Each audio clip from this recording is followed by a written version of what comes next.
Hi everyone, so welcome back to our class. I hope you have learned from our past lesson. Moving on to this lesson, which is job interview. The learning outcomes are the following.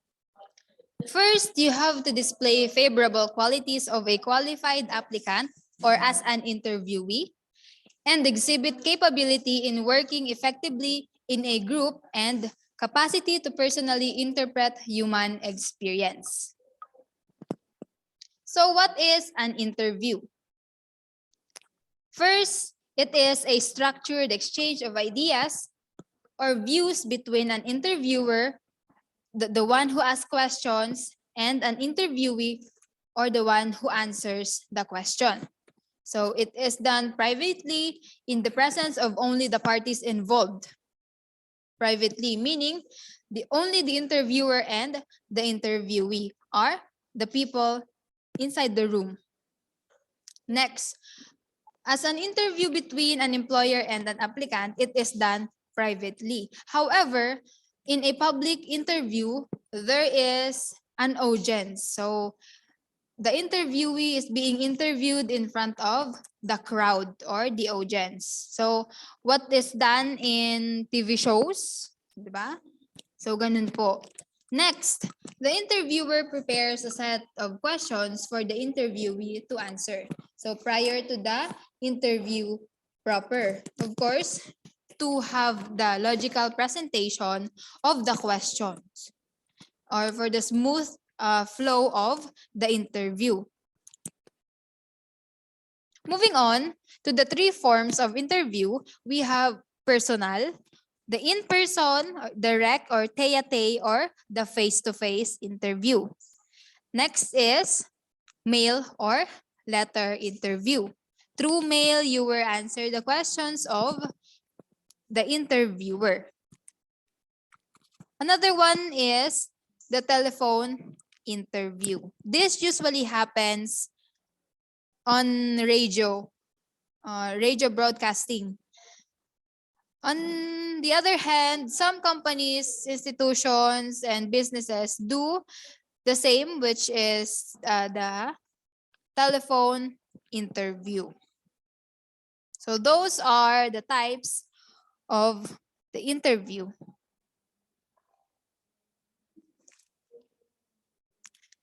So to come with an effective interview, you can apply the suggestions offered by this writer. First, you have to inform the interviewee of your intention to interview him. So before the interview proper, take note that the time of the interviewee must be secured first for the sake of the safety of your time as well as of the interviewee. Another thing, informing the interviewee to be interviewed is one of the considerations since you are not allowed to do ambush interviews, which happens usually to public figures such as government officials and showbiz personalities who happens to experience ambush interview.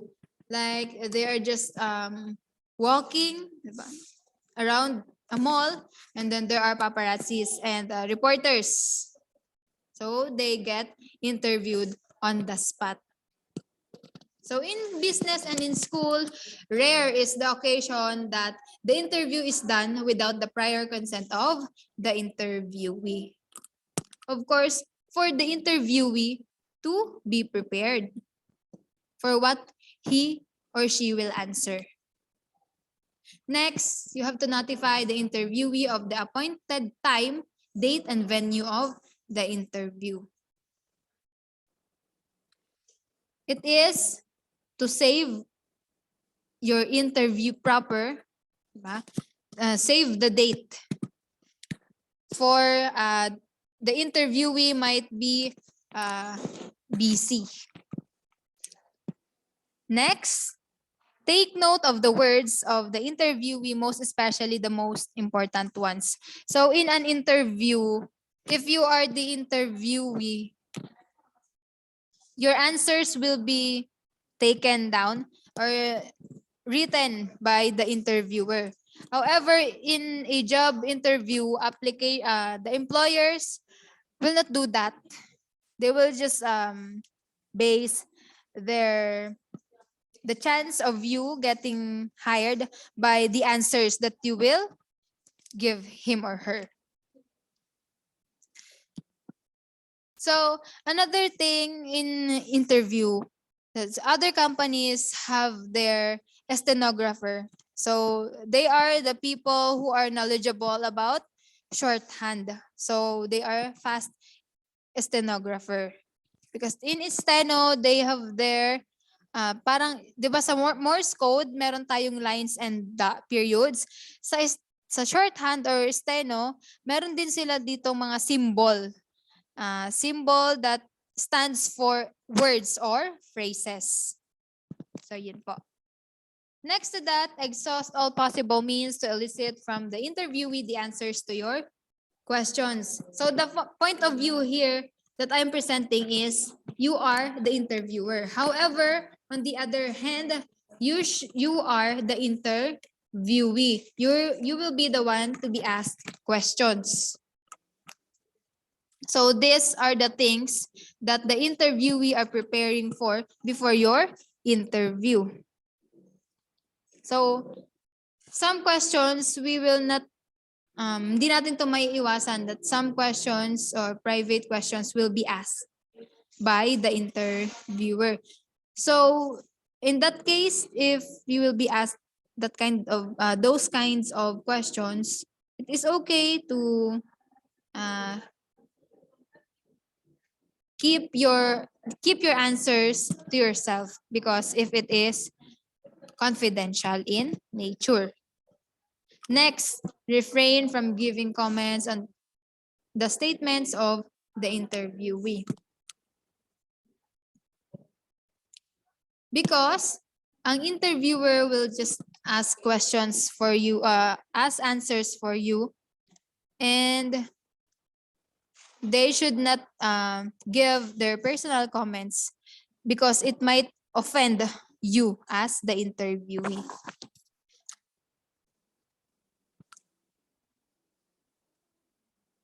Next, verify some statements by asking clarification or follow-up questions. If the interviewer asks you clarification or follow-up questions,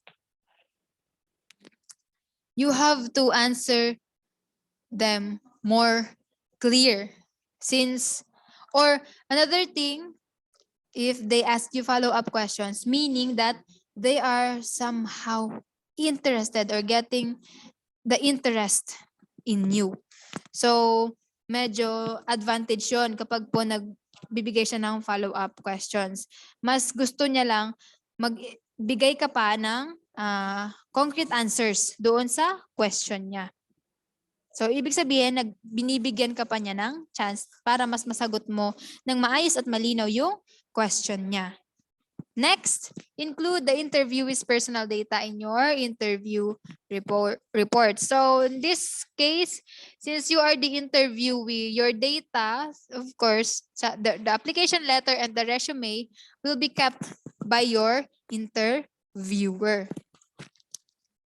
So another thing, there are interviewers na ang nangyayari is ang question and answer ay umiikot lang, doon lang din sa nilalaman ng application letter at ng resume. So you are so lucky if that will happen.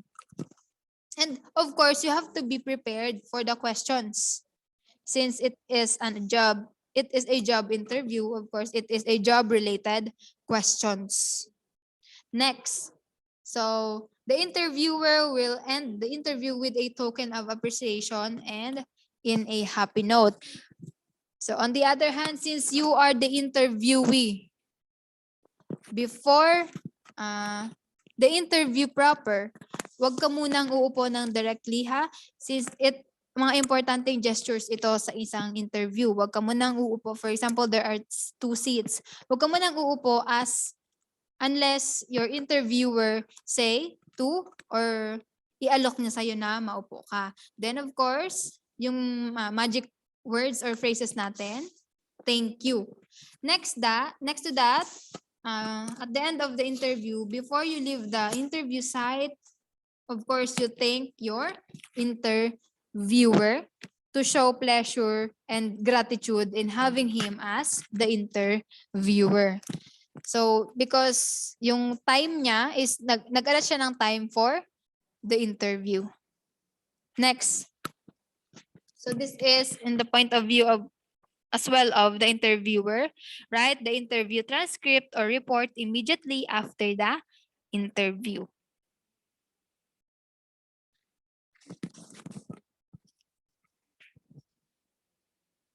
Moving on to the interview rubric, I will just present to you the interview rubric that might be used by your interviewer or prospective employer as you have your future job interview or your upcoming job interview, since some of you or most of you are working here. Tama po?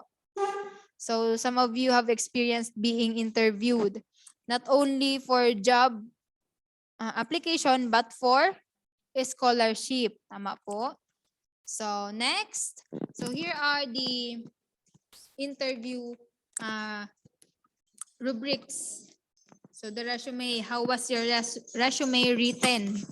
Is it neat, free from errors? Do you sell yourself from your resume? What is your appearance and voice? It has factor. Are you punctual?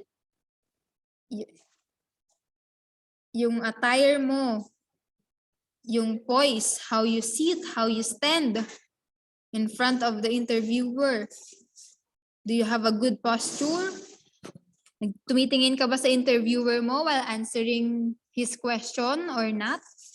Because it has an impact in a conversation. Kapag hindi tumitingin sa'yo yung tao, you will think whether you agree or not, it has an impact dahil pwede mong isipin na something is wrong. Maybe with what you are saying, di ba? Or parang mag-iisip ka kung bakit parang hindi siya tumitingin sa'yo. Kasi when somebody you are talking to is looking at you eye to eye, parang yung sincerity nandoon. Tama po? Next, does the interview... So, appropriate handshake. If your interviewer offered a handshake, you do not immediately grab the hand. Okay lang po. Yung smooth lang naman na pag-abot ng hand. And huwag nyo rin i-grasp ng, i-grip ng masyado yung hand nyo sa kanya. Yung soft lang, higa lang ng konti. Then, shake. So, that's how you do it. Next, the skill presentation. Does the interviewee answer the questions clearly? Naibenta mo ba yung sarili mo, yung skills mo sa kanya? Naipakita mo ba na knowledgeable and prepared ka doon sa position na ina-applyan mo? Naging honest ka ba? Next. Naging direct to the point ka ba sa pagsagot mo sa questions? And na i-share mo din ba na okay lang na mag-work ka with other person? So yun po yung some of the questions that you have to prepare for. Delivery and language, of course. Meron po tayong mga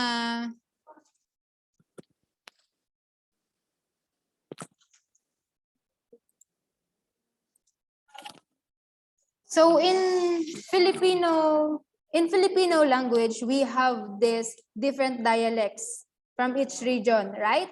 So may tinatawag po tayong regional defect in speaking a language, a specific language. Medyo nagkakaroon tayo ng error sa pronounce and pag-enunciate ng syllable.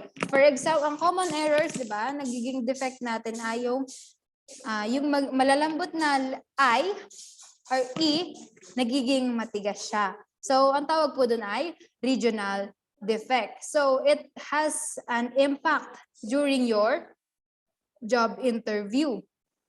So, delivery and the language. How you deliver your words, your sentences, how you deliver your answer. Do you use, so it depends upon the language or the medium of communication used by the interviewer. Doon nyo po i-base yung gagamitin yung language. Kung nag-i-English siya, then of course you have to get prepared answering the questions in English. However, if may instance na nagtagalog yung iyong interviewer, then it is time for you to answer in Tagalog or in Filipino. Dahil mas, in our part, di ba, kung hindi tayo used in English language in speaking, then advantage yun kung tatanungin niya tayo in Tagalog. Next. So, did you answer the questions professionally and you acted mature throughout the interview? So, that's a consideration. Next. Did you answer the questions with appropriate wait time? Baka naman, I do not advise, ba? So, ganito, may mga sobrang tagal mo nag-isip ng answer, nainip na yung interviewer mo. So, that's a no-no. Because you have to be prepared. Bago pa ang interview, di ba? Nasabihan ka na, bago ka interviewin, meron ka ng clue kung kailan yung exact date ng interview mo. So that you have to come prepared. Marami ka dapat baon, marami kang bala, or marami kang may isasagot sa inyong interviewer. Next, did you avoid distracting mannerisms and phrases? So dito, madalas ito, nag-stutter yung isang tao. Nangyayari ito while he is answering, lalo na kapag English. English yung ginagamit na pagsasalita. While answering, you are thinking other words. Gumagamit ka ng fillers. Fillers pa ang tawag dito. You are using okay, so para habang nag-iisip ka, yun yung lumalabas sa mouth mo. Ang tawag po doon, fillers. Another thing, yung tinatap mo yung table, yung leg mo. What else? Iniikot-ikot mo yung buhok mo. 'Di ba? That's improper po during an interview. Do not ever do that in front of your interviewer because nakaka-distract po siya. Those are distracting mannerisms. Ano pa? Yung kumakagat sa kuko, 'di ba? Napaka-distracting po noon. At saka ang immature niya tingnan, 'di ba? Another consideration here, did you act professional and mature during the interview? So yun po yung i-consider ninyo.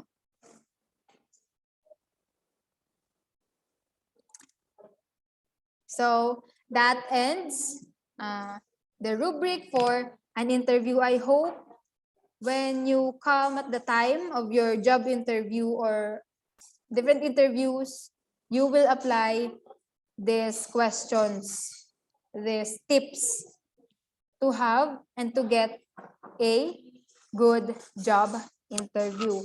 So that would be all. Thanks for listening, and I hope you learned from our lesson.